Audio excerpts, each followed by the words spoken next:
What if I told you that Middle-earth once crawled with werewolves and vampires?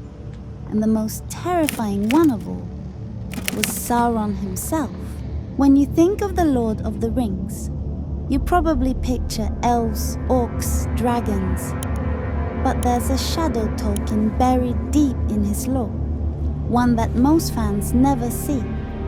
In the First Age, Middle-earth was a hunting ground for monsters far darker than trolls or Nazgul. Real vampires, real werewolves.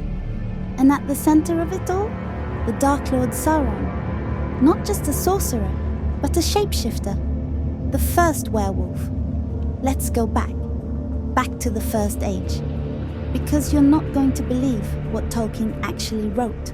Before Sauron became the armor-clad villain we know from the movies, he served someone far worse. Morgoth, the original Dark Lord. Think of Morgoth as the Satan of Tolkien's world. He didn't just twist life, he broke it. And among his twisted creations were creatures the movies never dared show. Werewolves. Not cursed men under the moon, but dark spirits locked inside wolf bodies, bred for slaughter. Vampires, shadow beings that fed on fear and blood, their wings blotting out the stars. These weren't fantasy monsters. These were weapons of war. Sauron was Morgoth's most loyal servant, and unlike most beings, he could change shape at will. Beast, shadow, fire, bat.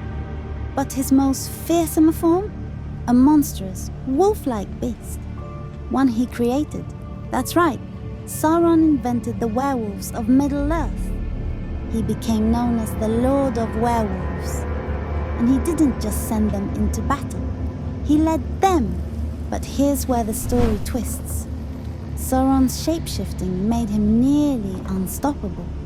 He could become anyone, anything, until he crossed paths with Huan, the Hound of the Valar.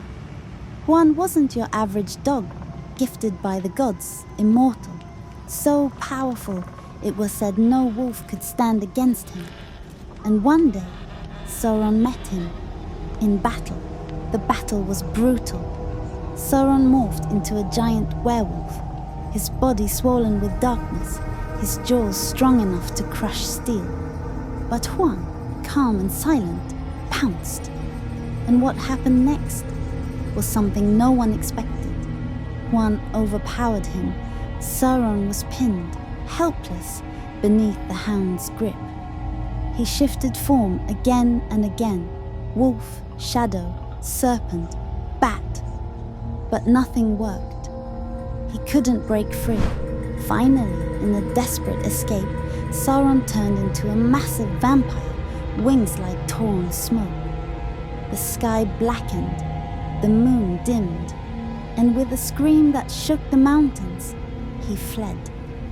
This was one of the few times Sauron lost. He vanished in shame, his body twisted and broken. Most fans don't know this part of Tolkien's world.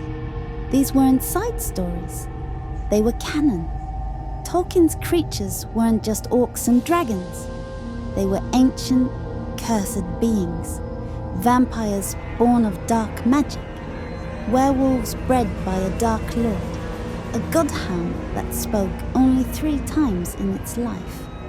And one of those times was to defeat Sauron.